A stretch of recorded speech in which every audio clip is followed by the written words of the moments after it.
CM Siddaramaiah ವಿರುದ್ಧ ಮೂಡ ಹಗರಣದ ತನಿಖೆ ವಿಚಾರಕ್ಕೆ ಸಂಬಂಧಪಟ್ಟಂತೆ ಈಗಾಗಲೇ ನಾವು ಮಾಹಿತಿ ಕೊಡ್ತಾ ಇದ್ವಿ. ಯಾವ ರೀತಿಯಲ್ಲಿ ತನಿಖಾ ಆಯಾಮ ಸಾಗ್ತಾ ಇದೆ ಮತ್ತು ಯಾರ ತಲೆದಂಡ ಆಗ್ತಾ ಇದೆ ಅನ್ನೋದನ್ನೆಲ್ಲ ಹೇಳ್ತಾ ಇದ್ವಿ. ಈಗ ಹಗರಣದ ತನಿಖೆಯಲ್ಲಿ ಮತ್ತಷ್ಟು ಸ್ಫೋಟಕ ಅಂಶ ಬಯಲಾಗ್ತಾ ಇದೆ. ಸಿಎಂ ಮಾತ್ರ ಅಲ್ಲ, ಆ ಇಬ್ಬರು ಸಚಿವರ ವಿರುದ್ಧ ಕೂಡ ಸಾಕಷ್ಟು ಆರೋಪಗಳು ಕೇಳಿ ಬಂದಿದೆ. ಇಡಿ ವಿಚಾರಣೆಯಲ್ಲಿ ಸಚಿವರ ವಿರುದ್ಧ ಅಧಿಕಾರಿಗಳೇ ಆರೋಪವನ್ನು ಮಾಡಿದ್ದಾರೆ. 50-50 ಅನುಪಾತದಲ್ಲಿ ಸೈಟ್ ಹಂಚಿಕೆ ಮಾಡಬೇಕಾದ್ರೆ ಪ್ರಭಾವವನ್ನ ಬೀರಿದ್ದಾರೆ ಅಂತ ಅಧಿಕಾರಿಗಳೇ ಆರೋಪವನ್ನು ಮಾಡ್ತಾ ಇದ್ದಾರೆ.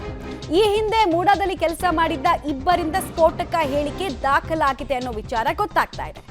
ಇಬ್ಬರು ಪ್ರಮುಖ ಸಚಿವರಿಂದಲೇ ಅಕ್ರಮಕ್ಕೆ ಸಹಕಾರ ನಡೆದಿದೆ.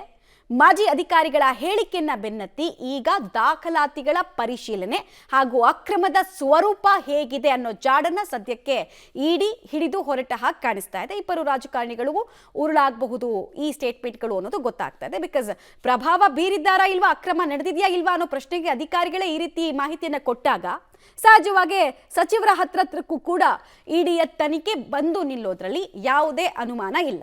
ಇಡಿ ಸಮನ್ಸ್ ಹೋದಾಗಲೇ ಗೊತ್ತಾಗುತ್ತೆ ಆ ಇಬ್ಬರು ರಾಜಕಾರಣಿಗಳು ಯಾರು ಅಂತ. ಈಗಾಗಲೇ ಮೈಸೂರು ವಲಯದಲ್ಲಂತೂ ಆ ಇಬ್ಬರು ರಾಜಕಾರಣಿಗಳ ಹೆಸರು ಜೋರಾಗಿ ಕೇಳಿ ಬರ್ತಾ ಇದೆ. ಸೊ ತನಿಖೆಗೆ ಒಳಪಟ್ಟಂತಹ ಅಧಿಕಾರಿಗಳು ಇವರಿಬ್ಬರ ಪಾತ್ರ ಯಾವ ಯಾವ ಹಂತದಲ್ಲಿ ಇತ್ತು ಅನ್ನೋದು ಗೊತ್ತಾಗುತ್ತೆ.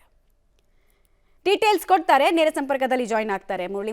ಈಗ ಆ ಇಬ್ಬರು ರಾಜಕಾರಣಿಗಳ ಪಾತ್ರದ ಬಗ್ಗೆ ಅಧಿಕಾರಿಗಳು ಏನೇನ್ ಬಾಯ್ ಬಿಟ್ಟಿದ್ದಾರೆ ಇಡಿ ಅಧಿಕಾರಿಗಳ ಮುಂದೆ ಅನ್ನೋದು ಕುತೂಹಲ. ಮಮತಾ, ಇಲ್ಲಿ ಪ್ರಮುಖವಾಗಿ ಗಮನಿಸಬೇಕಾದಂಥದ್ದು ಇಬ್ಬರು ರಾಜಕಾರಣಿಗಳು ಅನ್ನೋದಕ್ಕಿಂತ ಹೆಚ್ಚಾಗಿ ಇಬ್ಬರು ಹಾಲಿ ಸಚಿವರು ಅನ್ನೋದ್ರ ಬಗ್ಗೆ ಇಲ್ಲಿ ಮಾಹಿತಿಗಳು ಬಹಿರಂಗ ಆಗ್ತಾ ಇರೋಂಥದ್ದು. ಯಾಕೆಂದ್ರೆ ಇಡಿ ಅಧಿಕಾರಿಗಳು ಕಳೆದ 1 ತಿಂಗಳಿಂದನೂ ಕೂಡ ನಿರಂತರವಾಗಿ ದಾಳಿಗಳಿರ್ಬೋದು, ಜೊತೆಗೆ ದಾಖಲೆಗಳನ್ನ ಪರಿಶೀಲನೆ ಮಾಡೋದಿರ್ಬೋದು, ಜೊತೆಗೆ ಮೂಡಾದಲ್ಲಿ ಕೆಲಸ ಮಾಡಿದಂಥ ಅಧಿಕಾರಿಗಳನ್ನ ವಿಚಾರಣೆಗೊಳಪಡಿಸುವಂತ ಇರ್ಬೋದು, ಈ ಎಲ್ಲ ಮಾಹಿತಿಗಳನ್ನು ಕೂಡ ನಿಧಾನಕ್ಕೆ ಸಂಗ್ರಹ ಮಾಡುವಂತ ಪ್ರಯತ್ನಗಳನ್ನ ಮಾಡ್ತಾ ಇದ್ದಾರೆ. ಆದ್ರೆ ಇಬ್ಬರು ಮೂಡಾದಲ್ಲಿ ಕೆಲಸ ಮಾಡಿದಂತ ಮಾಜಿ ಅಧಿಕಾರಿಗಳು ಒಂದಷ್ಟು ಸ್ಫೋಟಕ ಅಂಶಗಳನ್ನ ಇಡಿ ಅಧಿಕಾರಿಗಳ ಮುಂದೆ ಇಟ್ಟಿದ್ದಾರೆ ಅನ್ನೋದ್ರ ಬಗ್ಗೆ ಮಾಹಿತಿಗಳು ಬಹಿರಂಗ ಆಗಿರುವಂತದ್ದು. ಯಾಕಂದ್ರೆ ಇಬ್ಬರು ಸಚಿವರ ಒಂದು ಪ್ರಭಾವ, ಜೊತೆಗೆ 50-50 ಅನುಪಾತ ಏನು ಸೈಟ್ಗಳ ಹಂಚಿಕೆ ಆಗಿತ್ತು ಅಂದ್ರೆ 2022ರಿಂದ 2023ರ ಕೊನೆಯ ತನಕನೂ ಕೂಡ ಸರಿಸುಮಾರು 1600ಕ್ಕೂ ಹೆಚ್ಚು ಸೈಟ್ಗಳನ್ನ 50-50 ಅನುಪಾತದಲ್ಲಿ ಹಂಚಿಕೆಯನ್ನ ಮಾಡಿದ್ದಾರೆ ಅನ್ನೋ ಮಾಹಿತಿಗಳು ಮತ್ತು ಆರೋಪಗಳು ಕೂಡ ಇತ್ತು. ಅದಕ್ಕೆ ಪೂರಕವಾದ ದಾಖಲಾತಿಗಳನ್ನ ಕಲೆ ಹಾಕುವ ಸಂದರ್ಭದಲ್ಲಿ ಈ ಇಬ್ಬರು ಅಧಿಕಾರಿಗಳು